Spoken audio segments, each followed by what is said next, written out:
फरके भो मन त नेपाली हो, धर्म फरके भो तन त नेपाली हो। जात फरके त नेपाली हो, धर्म फरके भो तन त नेपाली हो।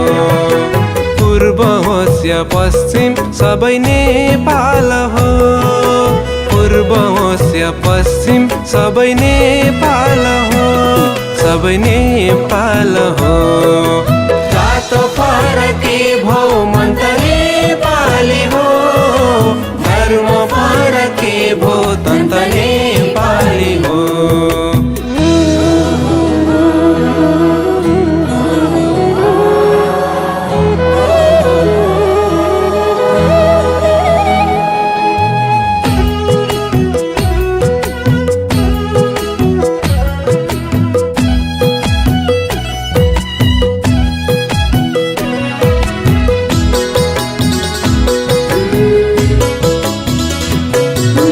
सबै जाति धर्म भाषा जे भए पनि, सबै जाति धर्म भाषा जे भए पनि